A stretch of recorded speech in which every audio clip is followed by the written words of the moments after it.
Hello, my name is Devang. आज से हम एक नई लेक्चर सीरीज स्टार्ट कर रहे हैं जो कि होगी ऑपरेटिंग सिस्टम के ऊपर। इस लेक्चर सीरीज में हम मेनली फोकस करेंगे गेट एग्जामिनेशन को। हम हर एक टॉपिक को डिटेल में डिस्कस करेंगे ताकि आपके सारे कॉन्सेप्ट्स क्लियर हो सकें। हम हर एक कॉन्सेप्ट के वेरियस एग्जांपल लेंगे ताकि वैरायटी ऑफ क्वेश्चन करने में आपको दिक्कत ना हो। तो हम किस शेड्यूल को फॉलो करने वाले हैं वो डिस्कस कर लेते हैं एक बार, ठीक है। तो हम सबसे पहले डिस्कस करेंगे इंट्रोडक्शन और बैकग्राउंड। आप में से बहुत सारे बच्चों ने ये अपने बीटेक बीटेक के सिलेबस में पढ़ा होगा, इंट्रोडक्शन और बैकग्राउंड और ऑपरेटिंग सिस्टम भी।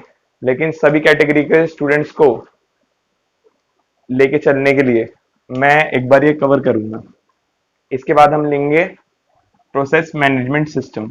प्रोसेस क्या होते हैं, प्रोसेस को कैसे शेड्यूल करा जाता है, उनके बीच में सिंक्रोनाइजेशन कैसे क्रिएट किया जाता है, कैसे कॉन्करेंट प्रोसेस एक साथ वर्क कर सकते हैं, डेडलॉक किस किस कंडीशन पे आ सकता है, उसे रिकवर कैसे करना है, उसे प्रिवेंट कैसे करना है। उसके बाद थ्रेड्स क्या होते हैं, थ्रेड्स को कैसे कंट्रोल करा जाता है, थ्रेड्स के क्या बेनिफिट हैं, क्या लॉस है, कितने तरह के होते हैं, वो हम सब प्रोसेस मैनेजमेंट सिस्टम में कवर करेंगे। उसके बाद हम नेक्स्टली देखेंगे memory management system. Memory management system का मेन जो कंसर्न होगा वो ये होगा, मेमोरी का यूटिलाइजेशन बढ़ाना। मतलब आपकी कम मेमोरी में ज्यादा से ज्यादा काम हो सके। उससे उसमें सबसे पहले हम देखेंगे रैम चिप इम्प्लीमेंटेशन। छोटी छोटी रैम चिप से कैसे बहुत बड़ी मेमोरी बनाई जा सकती है। उसके बाद हम देखेंगे लिंकिंग, लोडिंग और एड्रेस बाइंडिंग।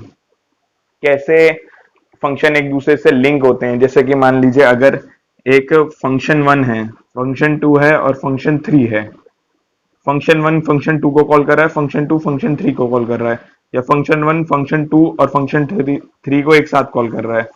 तो कैसे इनकी लिंकिंग होगी आपस में ताकि रन रन टाइम पे कोई दिक्कत ना हो, कोई डिले ना हो सके। इसलिए लिंकिंग कैसे परफॉर्म होगी, लोडिंग कैसे होती है, लोडिंग क्या होती है।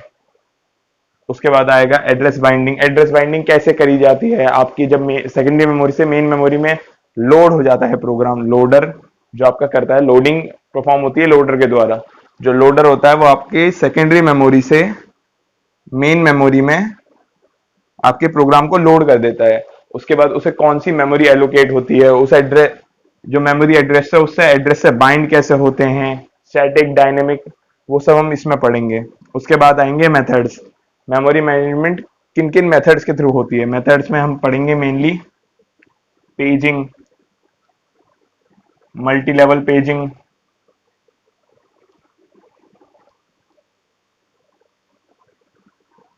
Segmentation, segmenting paging.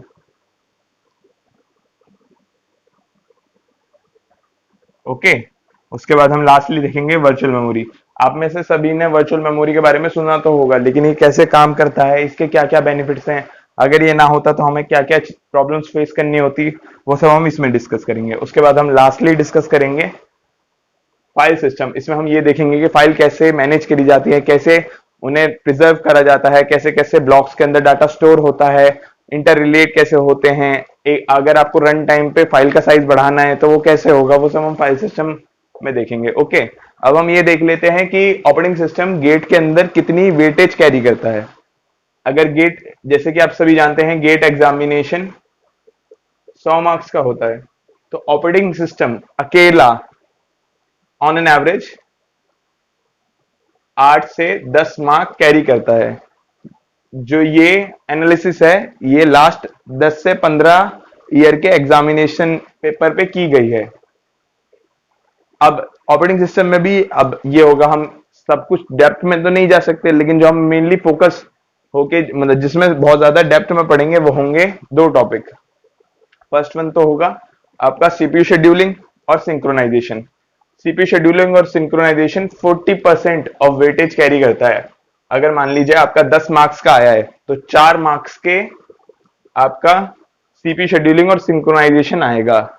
आप लिख के ले लीजिए, आप क्रॉस वेरीफाई कर सकते हैं। पिछले 10 साल के आप एग्जामिने मतलब पेपर उठाइए गेट के, उसके अंदर चेक कीजिए आप, अगर उसमें ओएस आया है जो कि आएगा ऑन एन एवरेज 8 से 10 मार्क्स का आता है तो आएगा ही आएगा। तो आपको एक ना एक क्वेश्चन सिंक्रोनाइजेशन या फिर सीपीयू शेड्यूलिंग का मिलेगा ही मिलेगा। और उसके बाद और बाकी और कौन कौन से टॉपिक्स हैं जो वेटेज हाई वेटेज कैरी करते हैं, मेथड्स ऑफ मेमोरी मैनेजमेंट, जो पेजिंग है, मल्टी लेवल पेजिंग है, सेगमेंटेशन है, सेगमेंटेड पेजिंग है, ये सब भी आपके 40% वेट कैरी करते हैं एग्जामिनेशन का। क्योंकि मतलब अगर वो अकर होगा तो 40% चांसेस हैं कि ये वाले टॉपिक्स अकर होंगे ही होंगे। तो हम मेनली फोकस करेंगे इन दोनों पे, और बाकी बचे हम सबको एक ढंग से देखेंगे, ताकि अगर बाई चांस ये बाकी सब भी आए तो आप उनमें भी अच्छा परफॉर्म कर पाए। Okay, introduction and background of operating system. Introduction में सबसे पहले आपके दिमाग में एक ये क्वेश्चन आना चाहिए, what is operating system? Operating system क्या होता है? तो ये स्टेटमेंट नोट डाउन कर लीजिए। It is an interface it is an interface between hardware and user applications। Means ये एक इंटरफेस होता है हार्डवेयर और यूजर एप्लीकेशन के। जैसा कि आप सभी जानते हैं, हार्डवेयर जो होता है वो मशीन लेवल इंस्ट्रक्शन पे वर्क करता है, और जो यूजर एप्लीकेशन होती है वो हाई लेवल लैंग्वेज पे वर्क करती है, हाई लेवल लैंग्वेज पे बिल्ड होती हैं। और जो हार्डवेयर है वो मशीन लेवल लैंग्वेज को ही समझ सकता है। तो उसके बीच में जो इंटरफेस प्रोवाइड करता है वो होता है आपका ऑपरेटिंग सिस्टम। जैसे कि ये डायग्राम से हम समझ सकते हैं, ऑपरेटिंग सिस्टम मिडल लेयर है, उसके नीचे है हार्डवेयर, उसके ऊपर आते हैं आपके यूजर एप्लीकेशन। और जैसा कि आप सभी जानते हैं कि एक प्रेजेंट टाइम पे एक से ज्यादा यूजर एप्लीकेशन आपके पीसी पे वर्क करती हैं, वो किस तरीके से करती हैं? वो ऑपरेटिंग सिस्टम की वजह से ही कर पाती हैं। जैसे कि आप जानते हैं कि बिना ऑपरेटिंग सिस्टम के भी हमारा एक हम कंप्यूटेशन डिवाइस बना सकते हैं, लेकिन वो एक सिंपल वर्क के लिए डेडिकेटेड होना चाहिए। जैसे मान लीजिए आप एक माइक्रो प्रोसेसर बना रहे हैं, माइक्रो प्रोसेसर में आपने एक प्रोग्राम बना दिया 2 नंबर को ऐड करने का, ठीक है? आप a प्लस बी नंबर दीजिए, वो सी में आपका रिजल्ट शो कर देगा। तो इसके लिए आपको डेडिकेटेड एक हार्डवेयर बना सकते हैं आप डायरेक्टली। उसमें आपको ना तो इंटरफेस की जरूरत होगी ना प्रोग्राम की जरूरत होगी, लेकिन वो एक तो कॉस्ट ज्यादा पड़ेगी उसकी, क्योंकि आपको एक टास्क तो करना ही नहीं है, आपको एक से ज्यादा टास्क करने होते हैं। तो इसलिए हम सिंपल हार्डवेयर को अच्छी तरह यूटिलाइज कर पाए, उसके लिए हम ऑपरेटिंग सिस्टम का इस्तेमाल करते हैं, और एक से ज्यादा एप्लीकेशन एक साथ रन भी कर सकते हैं हम एक ही हार्डवेयर पे। ओके, अब वो कैसे होता है, एक ही टाइम पे एक से ज्यादा एप्लीकेशन कैसे वर्क करती है, वो हम आगे पढ़ने वाले हैं। ओके, अब एक एग्जांपल ले लेते हैं कि ऑपरेटिंग सिस्टम वर्क कैसे करता है, कि मतलब ऑपरेटिंग सिस्टम का रोल कहाँ आता है। जैसे मान लीजिए आपने एक हाई लेवल लैंग्वेज में प्रोग्राम लिखा है, हम कोई भी एक लैंग्वेज ले लेते हैं, एक एग्जांपल ले रहे हैं, ये है मेन फंक्शन है। मेन फंक्शन के अंदर हमने एक वेरिएबल डिक्लेयर कर दिया इंट एक्स, और ये हम एक प्रिंट स्टेटमेंट यूज कर रहे हैं, हेलो। अब जब मान लीजिए ये प्रोग्राम जब एग्जीक्यूट होगा, एग्जीक्यूशन स्टेट पे जब ये वाली लाइन प्रिंट एफ हेलो जब एग्जीक्यूट होगी, तो जो प्रिंट एफ है वो internally system right system call को इनेबल करेगा। राइट सिस्टम कॉल, ये सिस्टम कॉल का सिंबल है। सिस्टम कॉल क्या होता है? ये एक रिक्वेस्ट होती है। सिस्टम कॉल लिख लीजिए, आप ये डेफिनेशन लिख लीजिए, सिस्टम कॉल। सिस्टम कॉल्स क्या होती है? System call. It is a request made by user application to the operating system. It is an request made by user application to the operating system in order to get any kind of resources from hardware or hardware resources. Okay? तो ये एक system call एक तरह की request होती है जो user application hardware से कर रहा है, यूजर एप्लीकेशन ऑपरेटिंग सिस्टम से कर रहा है, sorry, user application operating system से कर रहा है हार्डवेयर को पाने के लिए। ओके, तो ये जो प्रोसेस होता है इसे हमने नाम दे रखा है सिस्टम कॉल। तो प्रिंटफ राइट सिस्टम कॉल को इनेबल करता है ताकि हमारा हेलो जो है हमारी डिस्प्ले पे प्रिंट हो सके। Please note this statement. operating system is a resource allocator because it is responsible for allocating resource of a computer. अब आप ये इस डेफिनेशन का मतलब समझ लेते हैं। ऑपरेटिंग सिस्टम जो है वो रिसोर्स एलोकेटर कहलाता है क्योंकि वो रिस्पॉन्सिबल होता है, वो उत्तरदायी होता है रिसोर्सेज एलोकेट करने का एक कंप्यूटर के। अब रिसोर्सेज किस किस तरह के हो सकते हैं? Resources can be of two type. First one hardware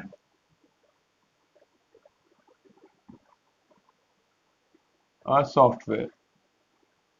okay, अब हार्डवेयर रिसोर्सेज कौन कौन से हो सकते हैं? हार्डवेयर रिसोर्सेज हो सकते हैं आपके ड्राइव हो सकता है, मेमोरी हो सकता है, आईओ हो सकता है। मेमोरी और आईओ मान लेते हैं, ठीक है, मेमोरी और आईओ। और ये हो सकता है फाइल, हो सकता है फाइल सिस्टम जिसे बोलते हैं हम, और ड्राइव हो सकता है, ठीक है, फाइल सिस्टम और ड्राइव हो सकता है।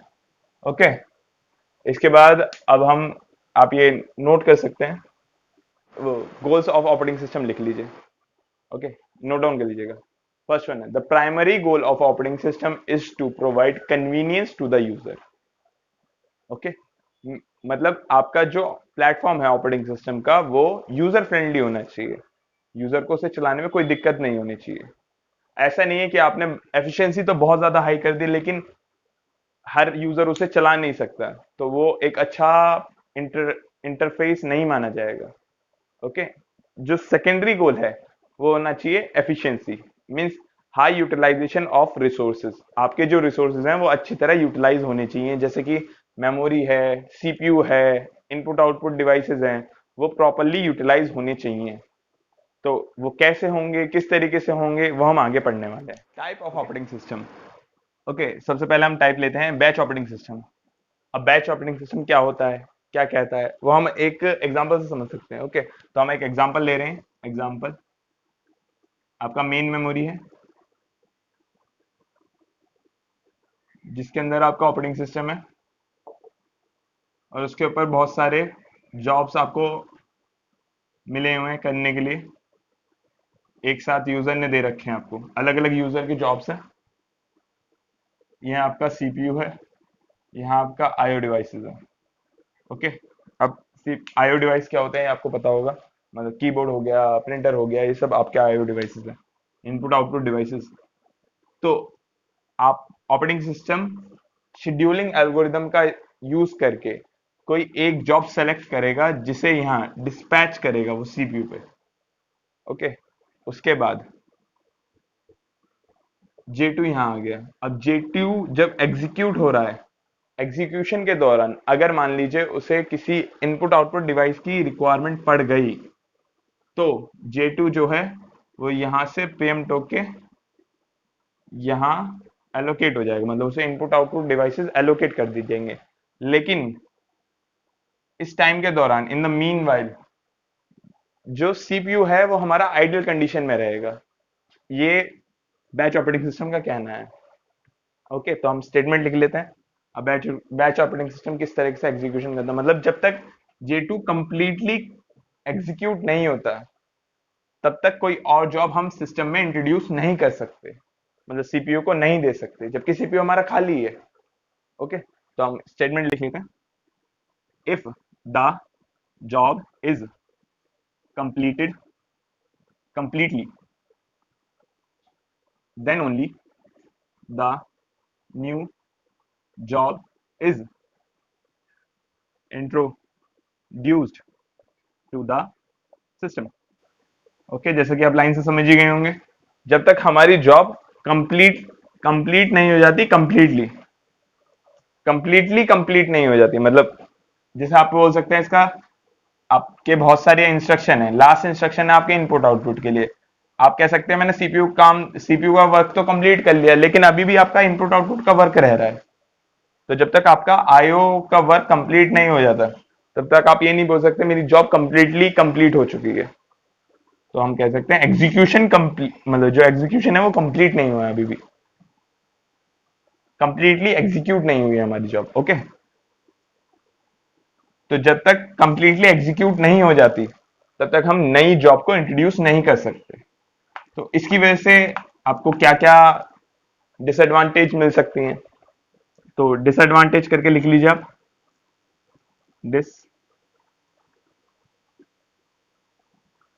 डिसएडवांटेज हो सकती है। फर्स्ट वन तो है, आप देख सकते हैं ये सीपीयू की आइडलनेस को बढ़ा देगा, मतलब it increase the idleness of the CPU. Okay, अगर मान लीजिए सीपीयू ज्यादा टाइम आइडल रहेगा तो उसकी वजह से हमें क्या दिक्कत मिल सकती है, ये लिख लेते हैं। Increased the idleness of the CPU. अब इसकी वजह से हमें क्या क्या प्रॉब्लम फेस करनी पड़ सकती है, इसकी वजह से हमारे बहुत सबसे मेजर जो प्रॉब्लम आएगी वो सबसे पहली आएगी, जो हमारा थ्रोपुट है वो डिक्रीज हो जाएगा। अब थ्रोपुट क्या होता है? थ्रोपुट आप लोगों को पता ही होगा, number of jobs completed in a point of time और सर्टेन पॉइंट ऑफ टाइम, तो उसे हम थ्रोपुट कहते हैं। मतलब मान लीजिए हमने एक घंटे में 1000 जॉब करी है तो हमारा थ्रोपुट हो गया 1000 job divide by 1 hour. Okay, तो डिक्रीज थ्रोपुट,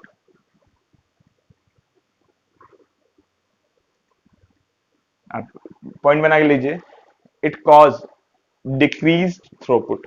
ओके, हम सेकेंड टाइप ले लेते हैं, मल्टी प्रोग्रामिंग। मल्टी प्रोग्रामिंग क्या कहता है, एक एग्जांपल से समझने की कोशिश करते हैं। मेन यही मान लीजिए, फिर ये मेन मेमोरी है, यहाँ आपका ऑपरेटिंग सिस्टम लोड है, उसके ऊपर बहुत सारी जॉब्स है। अब आपको पता होगा जॉब्स क्या होती हैं, नहीं पता तो हम आगे जब पढ़ेंगे समझ में आ जाएगा आपको। ओके, सीपीयू है यहाँ आपका एक, यहाँ आपका आईओ डिवाइस है। ओके, आपने यहाँ एक जॉब सेलेक्ट करी, उसे यहाँ डिस्पैच कर दिया, वो कैसे होता है वो हम आगे समझेंगे, प्रोसेस में कैसे समझेंगे कि कैसे होता है, क्या सिलेक्ट होता है। अब मान लीजिए जॉब, मल्टी प्रोग्रामिंग क्या कहता है? मल्टी प्रोग्रामिंग कहता है, अगर, एक स्टेटमेंट आप नोट कर सकते हैं, if the process is if the process is leaving the CPU for performing performing let's see, performing the IO operations, so another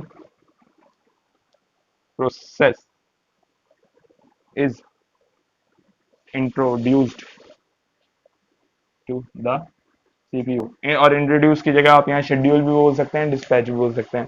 तो इस लाइन से आप क्या समझ सकते हैं, अगर प्रोसेस सीपीयू को लीव करता है आईओ ऑपरेशन को परफॉर्म करने के लिए, तो दूसरी प्रोसेस, प्रोसेस का मतलब है हम यहाँ जॉब से रिप्रेजेंट कर रहे हैं प्रोसेस को। ओके, तो अगर एक जॉब सीपीयू को लीव कर रही है आईओ ऑपरेशन को परफॉर्म करने के लिए, तो उसी सेम टाइम पे दूसरी जॉब सीपीयू को इंट्रोड्यूस करा दी जाएगी ऑपरेटिंग सिस्टम के द्वारा। ओके, तो हम एक एग्जांपल ले लेते हैं, जैसे मान लीजिए J5 है, J5 को आई ऑपरेशन परफॉर्म करना है, तो J5 यहां से हटके यहां शेड्यूल हो जाएगा। ओके, तो इस टाइम पे हमारा सीपीयू खाली है, तो क्या होगा, यहां से एक जॉब दोबारा सेलेक्ट होगी जो सीपीयू को इंट्रोड्यूस करा दी जाएगी, मतलब जिसको सीपीयू एलोकेट कर दिया जाएगा। ओके, तो इससे हमें क्या बेनिफिट्स मिलेंगे, मतलब प्रीवियस अप्रोच में और इस अप्रोच में क्या फर्क है। जब उसकी ड्रॉबैक थी वो हमने कवर कर लिए, तो उसकी वजह से हमें क्या बेनिफिट मिले। बेनिफिट जो सबसे पहला हो, एडवांटेज करके लिख लीजिए, एडवांटेजेस। फर्स्ट वन है CPU utilisation is increased. Okay, increased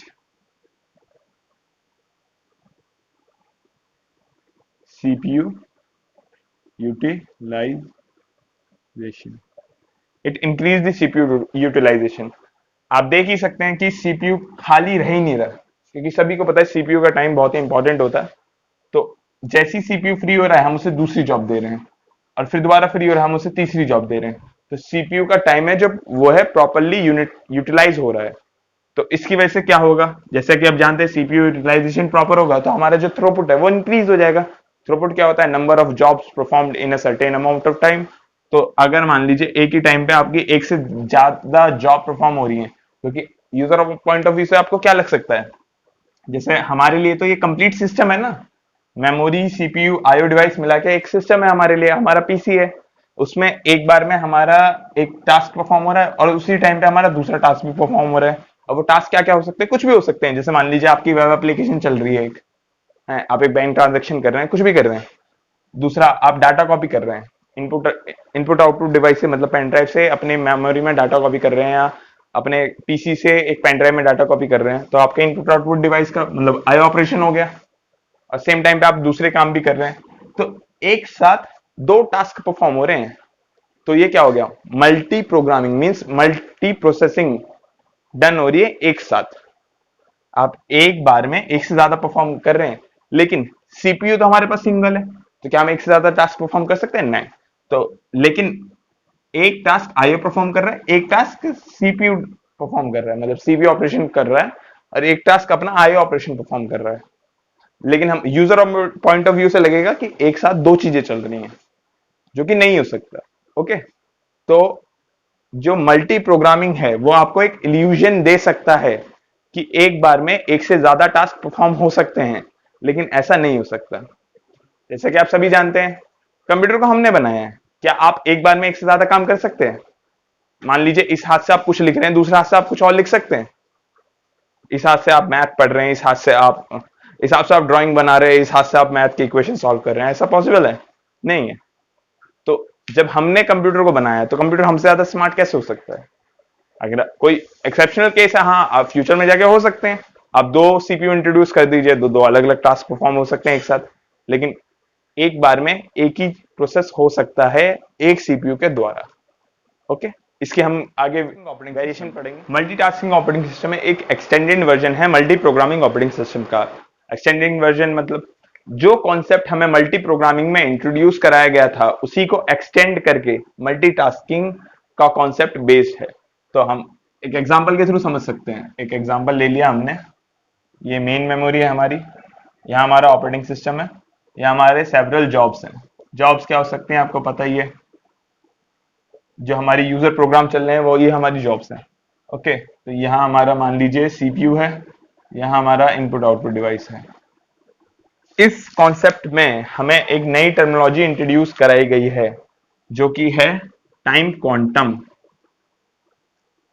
लिख लीजिए, टाइम क्वांटम। ये आपका एक टाइम स्लॉट है, जो कि एक प्रोसेस को एलोकेट करा गया है उसके टास्क को परफॉर्म करने के लिए। मतलब क्या है? ये आपका टाइम है, ये ना सिंपल स्लॉट्स में बटा हुआ है, और हर एक स्लॉट को हम टाइम क्वांटम बोल रहे हैं। तो आप एक जॉब को एक टाइम क्वांटम या एक स्लॉट प्रोवाइड कर रहे हैं उसका टास्क परफॉर्म करने के लिए। अब इसके अंदर तीन वेरिएशन पॉसिबल है। कैसे? पहली वेरिएशन है, उस टाइम क्वांटम के अंदर उसका टास्क कंप्लीट हो जाए, तो क्या होगा देख लेते हैं। जैसे मान लीजिए J2 आपने सेलेक्ट करा, J2 सीपीयू को इंट्रोड्यूस कराया गया, मतलब J2 को सीपीयू को एलोकेट कराया गया, मतलब J2 के पास अभी सीपीयू है, तो J2 का एग्जीक्यूशन टाइम क्वांटम के अंदर कंप्लीट हो गया, तो क्या होगा? ये सिंपली टर्मिनेट हो जाएगा। तो यहां से भी J2 गायब हो जाएगा, और यहां से भी J2 गायब हो जाएगा। ओके, ये तो हो गई पहली वेरिएशन। अब हो गया आपका दूसरा वेरिएशन। क्या हो सकता है? दूसरे वेरिएशन में हो सकता है कि जॉब कंप्लीटली एग्जीक्यूट ना हो, तो क्या होगा? कंप्लीटली एग्जीक्यूट ना हो पाए तो होगा J2 आपका, J2 आपका यहां इंट्रोड्यूस हुआ। मान लीजिए J2 का एग्जीक्यूशन टाइम है four time quantum. Time quantum एक यूनिट मान लिया हमने, तो 4 टाइम क्वांटम लगेंगे। तो आपने J2 को एक बार इंट्रोड्यूस कराया, एक जे एक टी क्यू कंप्लीट हो गया, क्योंकि उसे एक टाइम क्वांटम उसका एग्जीक्यूशन करने के लिए हमने प्रोवाइड करवाया था, उसने एक टी क्यू अपना एग्जीक्यूट कर लिया है। तो उसके बाद J2 वापस यहीं इंट्रोड्यूस हो जाएगा सिस्टम के अंदर ही, 3 टाइम क्वांटम के साथ। अब नेक्स्ट टाइम पे क्या हो सकता है? नेक्स्ट टाइम पे हो सकता है J2 को मिल जाए, हो सकता है J3 को मिले, हो सकता है J1 को मिले, हो सकता है J4 को मिले, किसी को भी मिल सकता है। वो डिपेंड करेगा हमारी शेड्यूलिंग एल्गोरिदम पे, हम कौन सी शेड्यूलिंग एल्गोरिदम यूज कर रहे हैं, उसमें क्या यूज कर रहे हैं। ओके, और शेड्यूलिंग एल्गोरिदम किस किस चीज बेस पे वर्क करेगी? अलग अलग बेसिस हो सकते हैं, प्रायोरिटी हो सकता है, एग्जीक्यूशन टाइम हो सकता है, वो सब हम आगे कवर करने वाले हैं। ओके, तो तीसरी जो वैरायटी है, तीसरी वैरायटी है, मान लीजिए वो एग्जीक्यूट कर रहा था, बीच में उसे एक आई ऑपरेशन की जरूरत पड़ गई, जो कि हमारा मल्टी प्रोग्रामिंग जिस पे बेस्ड है। तो होगा ये J2 यहां आ गया, एग्जीक्यूशन के दौरान उससे आईओ आईओ ऑपरेशन परफॉर्म करना है, तो वो यहां से प्रीएम्प्ट होके यहां शेड्यूल हो जाएगा। इस दौरान यहाँ पे एक नई जॉब इंट्रोड्यूस करा दी जाएगी, मान लीजिए J4। ओके, तो सीपीयू के अंदर तो J4 एग्जीक्यूट कर रही है, आईओ के अंदर J2 एग्जीक्यूट कर रही है। और एक एक आपने ये देखा होगा, टाइम क्वांटम बहुत ही छोटा एलोकेट होता है, मान लीजिए 1 नैनो सेकेंड। ठीक है, यूजर पॉइंट ऑफ व्यू से 1 सेकेंड के अंदर, 1 सेकेंड के अंदर 10⁻⁻⁹ या 10⁻⁹ नैनो सेकेंड होते हैं। अब मान लीजिए 10⁻⁹ नैनो सेकेंड है, आपके पास 1000 जॉब है, 1000 जॉब है। ठीक है, हर एक जॉब को कितना टाइम मिलेगा? 10⁻⁶ टाइम मिलेगा। अगर आपके पास 1 सेकेंड है और 1 सेकेंड के अंदर एक जॉब को एक काम करने के लिए 10 वो 1 नैनो सेकेंड यूज होता है, तो आपके पास 1000 जॉब है, उसे कर हर एक जॉब को कितना टाइम मिलेगा?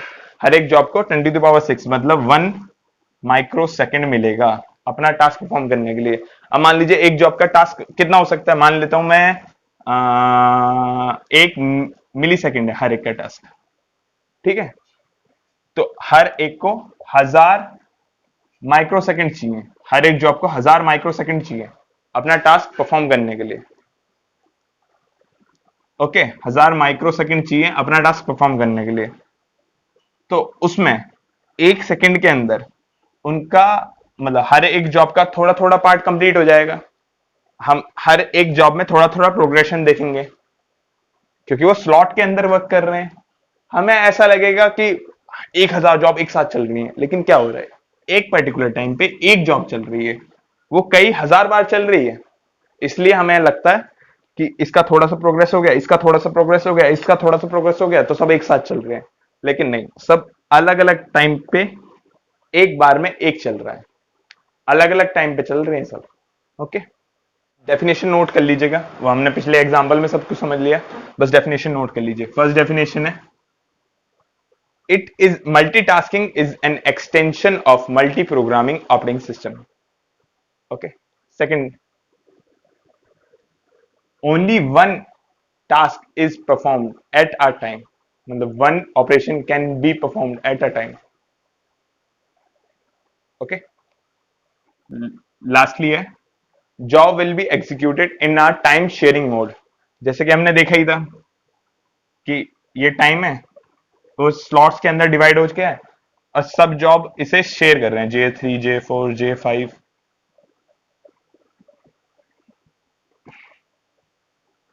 J5, मतलब ये सारे टाइम स्लॉट हैं, इन सबको इनमें शेयर करना है। हो सकता है एक को एक से ज्यादा मिले, एक को एक भी ना मिले, एक को बहुत सारे मिले, वो सब डिपेंड करेगा शेड्यूलिंग पे। शेड्यूलिंग किस पे होगा? शेड्यूलिंग बेसिस होंगे, शेड्यूलिंग के बेसिस होंगे उसकी प्रायोरिटी, उसकी इंपॉर्टेंस, वो सब हम देखेंगे सीपीयू शेड्यूलिंग में। सीपीयू शेड्यूलिंग में हम यही सब डिस्कस करने वाले हैं। ओके, इसके एग्जाम्पल ले लीजिए, मल्टीटास्किंग और मल्टी प्रोग्रामिंग के रियल लाइफ एग्जाम्पल क्या है? रियल लाइफ एग्जाम्पल है आपके विंडोज और यूनिक्स ऑपरेटिंग सिस्टम, ये दोनों ही आपके मल्टीटास्किंग पे बेस्ड हैं। इसके बाद हम डिस्कस करते हैं मल्टी प्रोसेसर ऑपरेटिंग सिस्टम या मल्टी प्रोसेसर सिस्टम। ये इसका एक एग्जांपल लेके समझने की कोशिश करते हैं, ये कैसा होता है, कैसा लग सकता है। मान लीजिए सीपीयू 1 है, यहाँ सीपीयू 2 है, यहाँ का सीपीयू 3 है, यहाँ एक मान लीजिए सीपीयू 0, मान लीजिए सीपीयू 0, ये सब के सब कनेक्ट हैं एक इंडिविजुअल मेमोरी से। ठीक है, ये सब कनेक्टेड है एक सिंगल मेमोरी से। ओके, मेमोरी जैसा कि आप सभी जानते हैं, मेन मेमोरी के अंदर ही आपके जितने भी जॉब्स होते हैं और टास्क होते हैं या फिर प्रोसेस होते हैं, प्रोग्राम होते हैं, वो सब एग्जीक्यूट होते हैं। ठीक है, तो आपके पास बहुत सारे जॉब्स हैं और टास्क हैं और आपके पास बहुत सारे प्रोसेसर हैं। तो क्या होगा, आप एक जॉब को एक प्रोसेसर प्रोवाइड करवा देंगे। मान लीजिए P3 से मिल गया, P2 आपने CPU2 में वो करवा दिया, यहाँ मान लीजिए P4 आ गया, यहाँ मान लीजिए P1 आ गया। तो क्या हुआ, आपके पास बहुत सारे प्रोसेसर हैं, बहुत सारे प्रोसेस हैं, मतलब बहुत सारे बंदे हैं काम करने के लिए और बहुत सारे काम हैं। तो हर एक बंदा एक इंडिविजुअल काम करेगा, तो क्या होगा, एक ही टाइम पे बहुत सारे काम होंगे। तो इसके अंदर कोई ग्रेट लॉजिक नहीं है, क्योंकि आपके पास बहुत सारे रिसोर्सेज हैं। बहुत सारे रिसोर्सेज पे बहुत सारे काम करना एक ऑब्वियस सी बात है। आपके पास ज्यादा रिसोर्सेज तो आप ज्यादा काम कर सकते हैं, लेकिन लिमिटेड रिसोर्स पे ज्यादा काम करना वो एक ग्रेट वर्क है, मतलब वो है लॉजिक की एक्चुअल इम्प्लीमेंटेशन। ओके, तो हम ये देख लेते हैं, इस पे भी हम इसकी एफिशिएंसी को हम कई गुना बढ़ा सकते हैं। कैसे, आप हर एक पीसी पे मल्टी प्रोग्रामिंग इंप्लीमेंट कर दीजिए, मतलब हर एक सीपीयू पे मल्टी प्रोग्रामिंग का कॉन्सेप्ट इंट्रोड्यूस कर दीजिए। जब भी कोई खाली होगा, या मान लीजिए यहाँ एक इंडिविजुअल आईओ है, एक सिंगल आईओ है, तो आप ज्यादा वो नहीं कर सकते, क्योंकि इसने दे दिया तो आप इसे को ये अलॉट नहीं कर सकते। मान लीजिए CPU2 ने, मतलब P2 को आईओ की रिक्वायरमेंट थी, आपने इसे आईओ प्रोवाइड करवा दिया। अब CPU2 खाली आपने एक नया प्रोसेस इंट्रोड्यूस करा दिया, लेकिन अभी आईओ भी भरा हुआ है। आप CPU0 को, मतलब P4 को आईओ अलाउड नहीं करवा सकते, मतलब आईओ एलोकेट नहीं करवा सकते।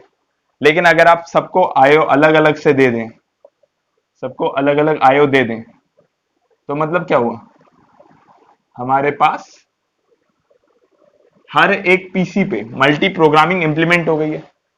तो अब हर एक पीसी पे मल्टीपल प्रोसेसर की तरह काम कर सकते हैं। मल्टीपल प्रोसेसर की तरह कैसे, एक ही प्रेजेंट टाइम पे हो सकता है यहाँ दो जॉब एक साथ एग्जीक्यूट करनी हो, तो आपकी जो थ्रूपुट है वो कई गुना और बढ़ जाएगा। ओके, तो इसके हम पॉइंट्स ले लेते हैं, बेनिफिट्स ले सकते हैं। एडवांटेज करके आप लिख लीजिए, पहला है इंक्रीज्ड थ्रूपुट। सेकंड लिख लीजिए, इट प्रोवाइड्स रिलायबिलिटी। अब रिलायबिलिटी का मतलब क्या होता है,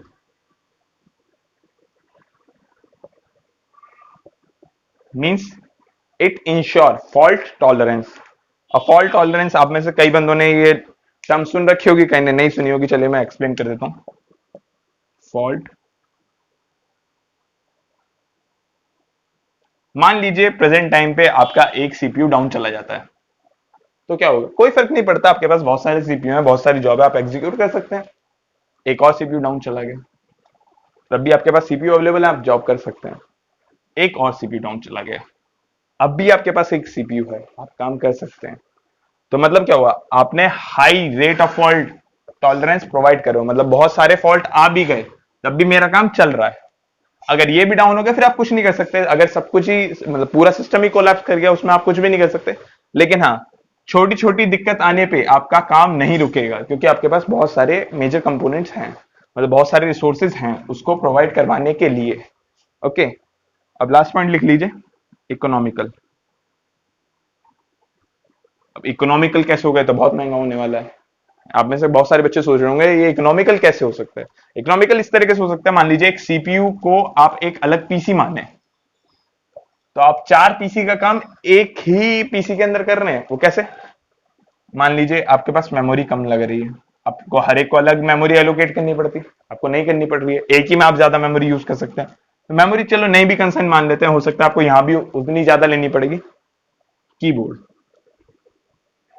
कीबोर्ड हो गए, मॉनिटर हो गए।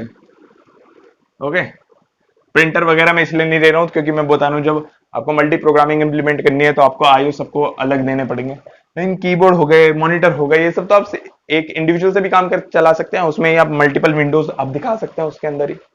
ओके, तो ये इकोनॉमिकल भी है ये अप्रोच।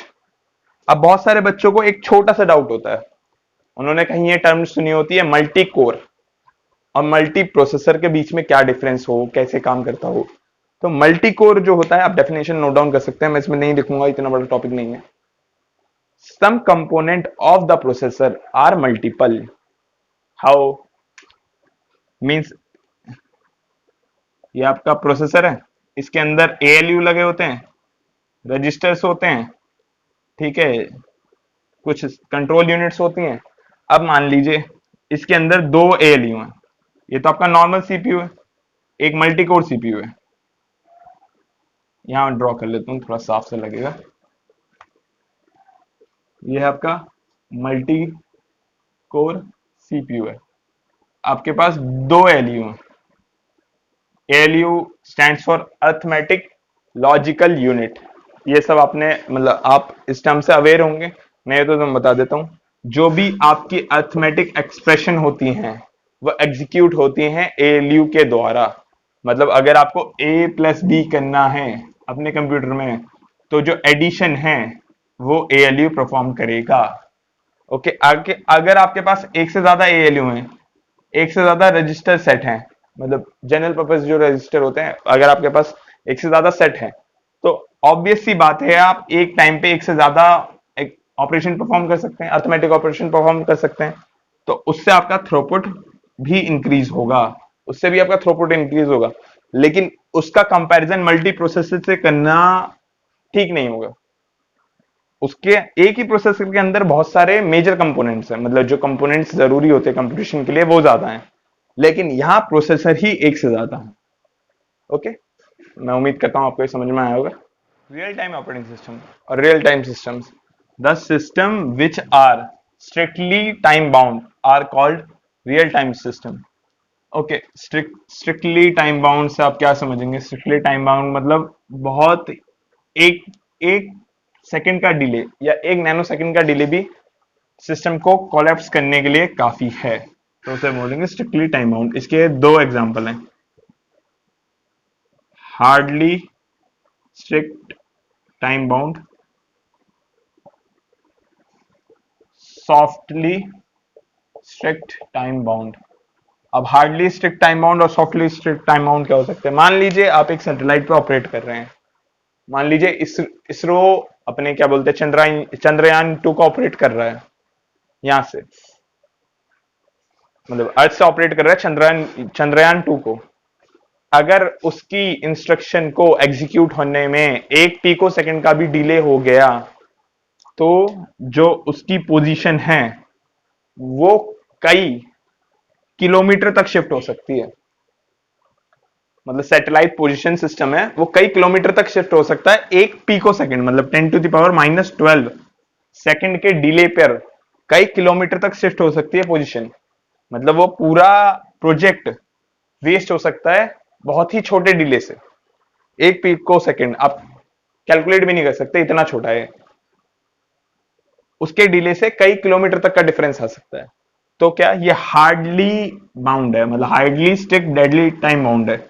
आप इसमें डिले कर ही नहीं सकते, मतलब इसमें डिले बिल्कुल भी अलाउड नहीं है। कोई कोई भी आपको फ्रीडम नहीं मिलेगी या कोई भी आपको फ्री हैंड नहीं मिलेगा कि हाँ चलो चलता है, हो गया इतना सही तो है, कोई फर्क इससे में फर्क पड़ता है, क्योंकि आपका पूरा का पूरा प्रोजेक्ट वेस्ट हो सकता है। अब मान लेते हैं सॉफ्टली स्ट्रिक्ट टाइम बाउंड क्या होता है? टाइम की आपको यहां भी केयर करनी पड़ेगी, लेकिन यहां आप ये सोच सकते हैं, जैसे मान लीजिए बैंकिंग सेक्टर का एग्जांपल ले लेते हैं। अगर आपका ओटीपी एक सेकंड लेट आया तो आप क्या करें? कोई फर्क ज्यादा नहीं पड़ा, ट्रांजैक्शन कैंसिल हो गई, कोई बात नहीं, दोबारा ट्रांजैक्शन कर लीजिए। लेकिन अगर यहां सैटेलाइट लॉस्ट हो गई तो इतने करोड़ आपके खत्म, मान लीजिए पूरी तरह खत्म, कुछ नहीं होगा उनका।